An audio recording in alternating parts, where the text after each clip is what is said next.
Today I'm going to discuss grading, and this is going to be more for the middle school and high school teachers. And grading artwork can sometimes be a challenging sort of idea, like how can you grade creativity and all of these kind of beautiful things in art. But we can by setting, particular standards. And I've been doing this for over 30 years, and I got two methods that I use in grading.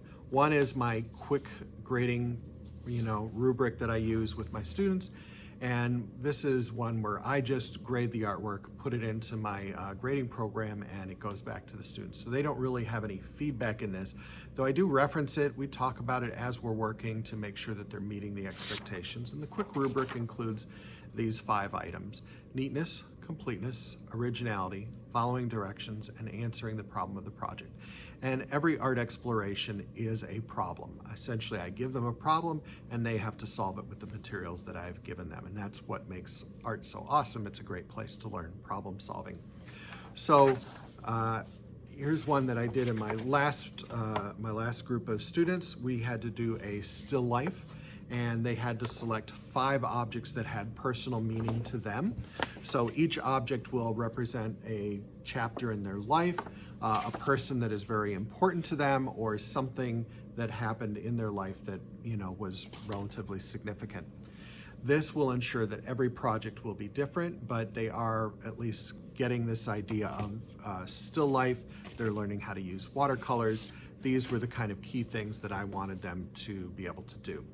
So as we look at the quick rubric for a project like, let's say, this one that came out fairly simple, neatness, when I look at that, I'm really looking at the neatness of the actual project. So for a watercolor project, I would expect, some little splashes, but that might be, a slight ding to the grade.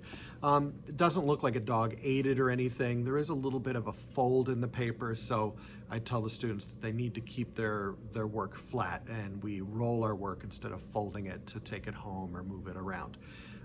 So little ding on that, but not a big deal. So they probably earned a B for neatness on this. The next part is completeness. So I needed to see that the background is fully resolved, and you can see they did that with green. So it was a very simple sort of way of kind of doing that. They have the 5 objects. They're not missing an object, so it's complete in that way. The other completeness issue that I do have with this one, however, is this was finished in pencil. They didn't do the next step, which was to re-outline in pen. I tell my students that one of my own requirements in my classroom is that if you're going to have pencil showing, it needs to be either so light that I understand that that's just sort of a sketch, or you cover it up with pen and make it look like it was on purpose. So there is a little bit of a deficiency in the neatness part of it. Originality. My projects are generally built with originality in mind. So this student is going to earn an A on originality. They didn't get this image off of the internet. They had to select their own objects. They photographed their objects and worked from that photograph. So originality is really good there. Following directions. So usually I have 2 or 3 main things that I am looking for in my projects, and I make that very obvious to my students. I'll put it on my whiteboard. So for this particular project, the things that I was looking for was, one, that the colors were layered. When we're using watercolors, I wanted to get away from this idea of lower elementary where they just kind of stick the brush in the paint and they put on a color and then that's the color that the thing is. We wanted to work with watercolors in a more professional or sophisticated way, and that was to layer our colors starting very light and moving towards our more intense colors. So the student did that here. Then the other thing I was looking for was shading. Shading had to be incorporated, and they had, up until this point, seen 4 different techniques to apply shading to their projects. So I wanted to see hopefully 2. I encourage them to show off at least 2 different techniques. This student really is only showing 1 technique by using blue, so they're using a cool hue, which works. And then the problem of the project was to create a still life with 5 objects that represent, major events in your life. And the way that I need to grade that is through the writing that they do at the end of their project. They need to explain their artistic choices and their artistic journey. So this student had to write about those things, and then I could verify the depth to which they were kind of working. If they picked the phone because I like to use my phone, that's pretty topical. But if they use their phone to keep in contact with their family because this was created during the pandemic, they may be concerned about it, and that's kind of their way to feel safe and still be able to attend school. In their writing, I can see that they were digging a little deeper into the meaning of the object rather than I like my phone. So that's where I'm going to get the ideas of depth when I'm grading something like this. You can see that some of these students were handling things a little bit more sophisticated, so their grade will reflect that. I can see that this student was not only using cool colors and shadows, but also using complementary colors, so that was a little bit more successful. This student obviously has used watercolors before. They were using techniques that I did not teach them in the classroom, but I certainly encouraged them as I was walking around. We've got cool colors in those shadows. I see stippling and some other techniques that they have used in there. And then this last one, the student definitely was thinking about the background. They were thinking about pattern. They were thinking about lots of things, and we see lots of layering of color kind of going on there. So they earned 100 actually for this particular project because they met all those expectations and they exceeded them. The other rubric I use is the one that is more detailed, and it goes into these 5 topics, which are similarly related to my last rubric. So the use of elements and principles, and particularly the ones that I'm going to be talking about in whatever project we are working on. Craftsmanship and neatness.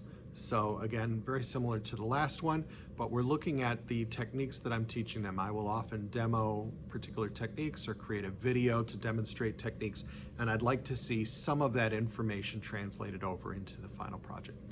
Time management, it takes students a little bit of time to kind of understand what I mean by that. Some students give themselves an A for time management because, I finished early. And that's not really what I'm looking for. I want to see that they're utilizing the time that they've been given to work on their projects.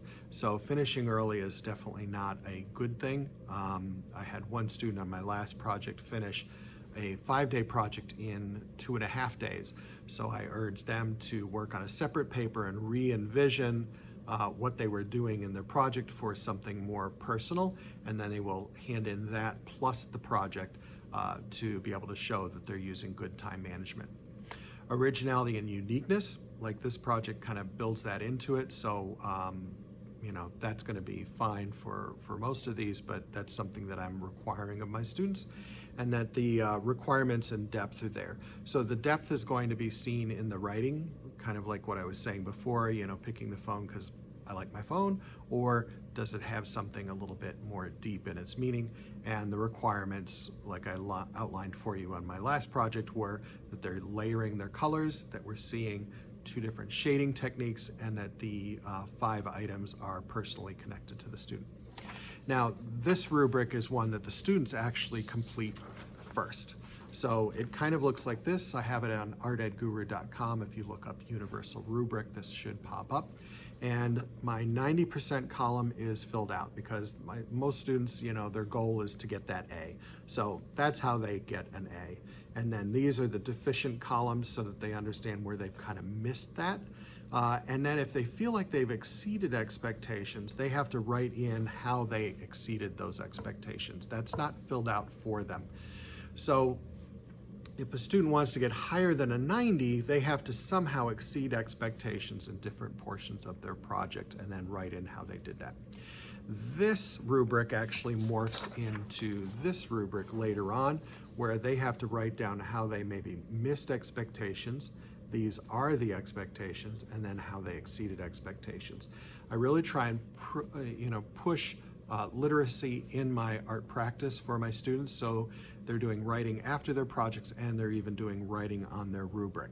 And if they're vague, they don't get the points. So it's important for them to be kind of clear, and they can write on the back if they feel like they need to. And I have a little space down here for my comments.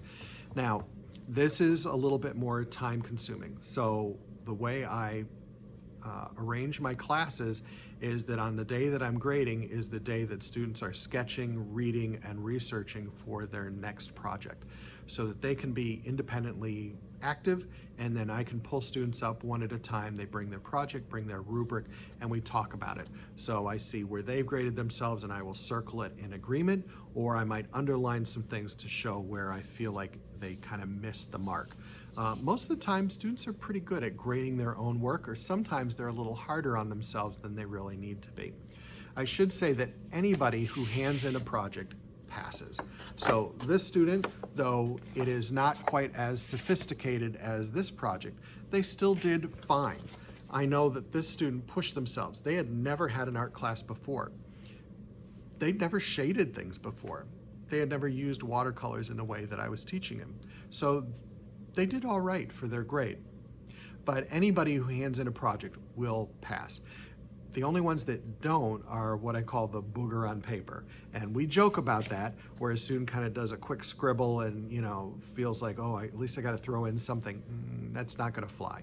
But if they're making a genuine kind of effort, even if it is lower than what I had hoped to receive in the class, it might become a minimally passing grade, but it will be a passing grade.